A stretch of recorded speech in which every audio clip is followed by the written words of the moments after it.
Um desafio para você. Passa a partir da manhã a ingerir 2 litros d'água por dia. Faz isso por 10 dias. Você vai ver que todas as suas dores vão sumir. Só que você não pode ingerir a água pura, como você conhece. Quando você ingere água, se você ingerir só água, você acaba espoliando minerais. Então, uma mensagem importante que eu estou passando para você aqui é o seguinte: quantos por cento da minha alimentação é realmente alimento? E quantos por cento da minha alimentação é produto alimentício? O que você toma no café da manhã, o que você come no almoço, o que você come no jantar. Se você fizer um levantamento, provavelmente mais de 50% que você está ingerindo, que é assim, em geral, a população brasileira, principalmente a população urbana, não está ingerindo alimento, está ingerindo produto alimentício. Bom, o que a gente precisa para ter saúde? Primeiro, a gente precisa de água. Mais de 70% do nosso corpo é água. A água é o mais abundante dos nutrientes. Ela faz hidrólise. Então, ela é um nutriente. Por muitos anos achavam que a água não era um nutriente. Hoje nós sabemos que ela é um nutriente. E mais de 40% das pessoas que você encontrar caminhando nas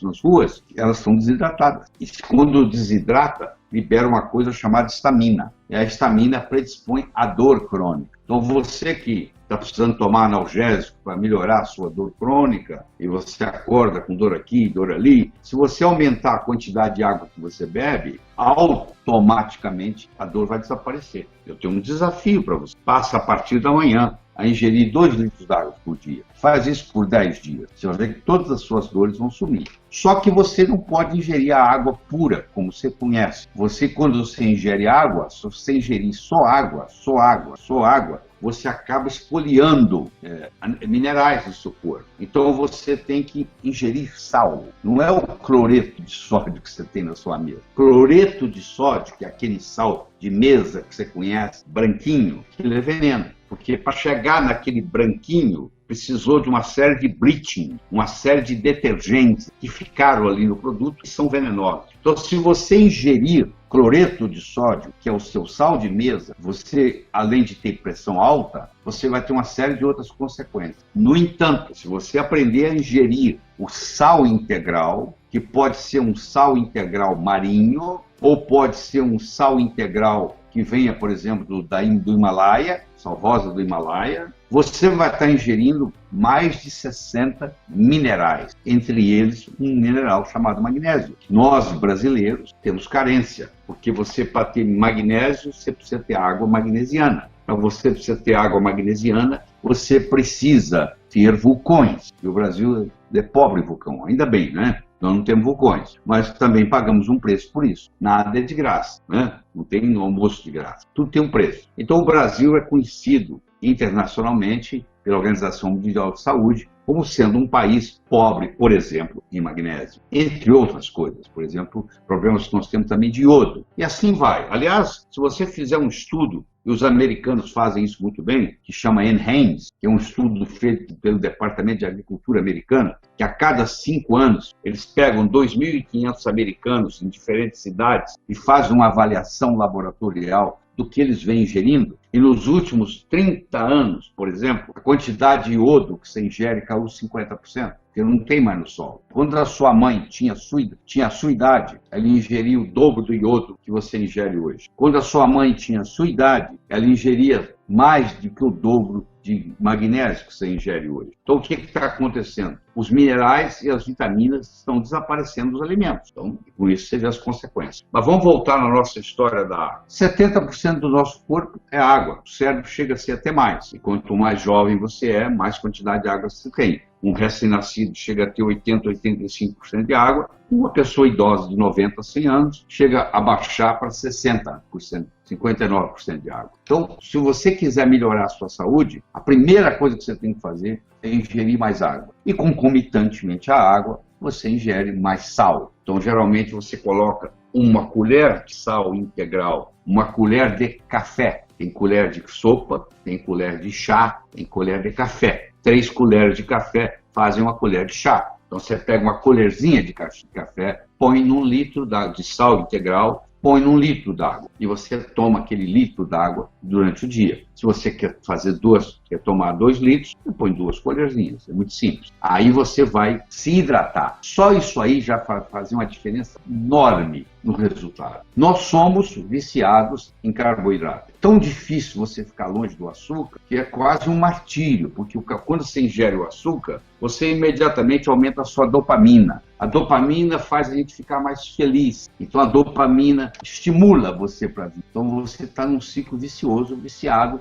Tanto açúcar é tão viciante que eles pegam ratos e colocam numa bandeja, num pires eles colocam açúcar, no outro pires eles colocam cocaína. E eles filmam esses ratos por 24 horas e eles passam muito mais tempo no pires que tem açúcar do que no pires que tem cocaína. Ou seja, no frigir dos ovos, açúcar é mais viciante do que cocaína. E quando você ingere mais carboidrato que você deveria, a sua insulina sobe. E você desenvolve uma coisa chamada resistência insulínica, que termina em diabetes. É uma doença que vem crescendo absurdamente no mundo. É uma doença que praticamente não existia na antiguidade. Você deve conhecer ou ter um parente diabético. E a diabetes tipo 2, que é a mais comum, 95% é tipo 2, os 5% é o tipo 1, que geralmente ocorre na juventude e precisa de insulina. A tipo 2, que é a chamada diabetes do adulto em geral, hoje o termo já não se aplica mais, porque você encontra americanos com 9, 10 anos de idade, 12 anos já diabéticos, então é impressionante a quantidade de diabéticos no mundo,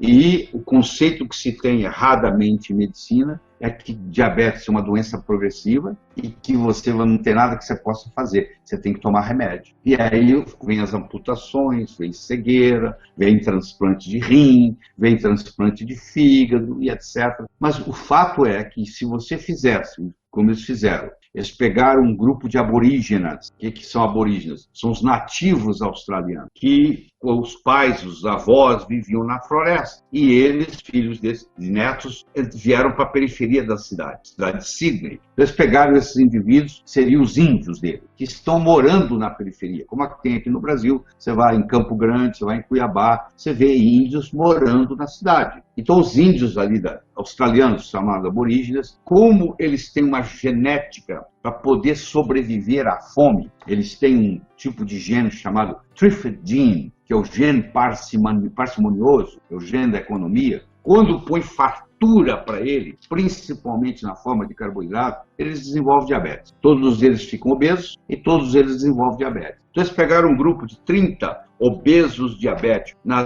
periferia de Sydney, na Austrália, e levaram esse de volta aos seus ancestrais. Eles foram viver durante 3 semanas ininterruptos, comendo a comida que os avós deles comiam no mato, lá na floresta. E em 3 semanas, todos curaram o diabetes. Não tinham mais problema a glicose de todos eles normalizou. E a insulina de todos eles normalizou. Por apenas tratamento, onde tirou o carboidrato. Aí você fala assim, eu quero comer isso, então eu vou tomar esse remédio. A ponto de você ter que ingerir insulina. Insulina é um hormônio que causa diabetes, por incrível que pareça. Eu não estou aqui para discutir esse conceito, porque o nosso tempo não permite, mas você vai ver que quanto mais insulina você tiver no sangue, mais resistência insulínica você tem, mais predisposição, mais diabetes vai pior. Isso entra num ciclo chamado vicioso, entendeu? A outra coisa que você deveria de comer e não come é gordura, porque fizeram uma lavagem cerebral em você de que gordura faz mal.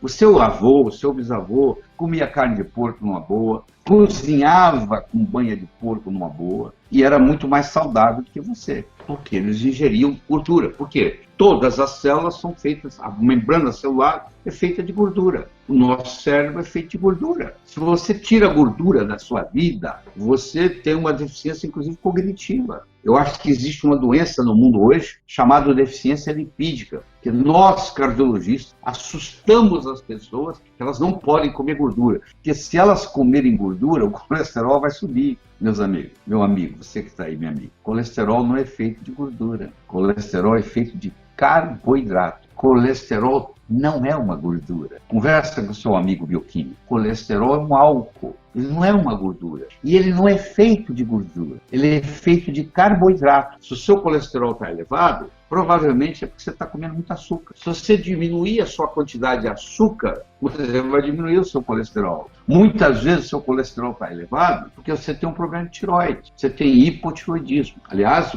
o colesterol elevado antigamente era usado para detectar, hoje já tem exames mais sofisticados, se você tinha algum problema de tireoide. É o teste dos pobres para saber se tem problema de tireoide. Então, se você está com colesterol alto, você vai no seu cardiologista e ele, sem checar sua tireoide, ele te passa uma estatística da vida e, na realidade, você está com um problema tireoidiano, ele não resolveu o seu problema, em absoluto. Porque o colesterol elevado é apenas um marcador.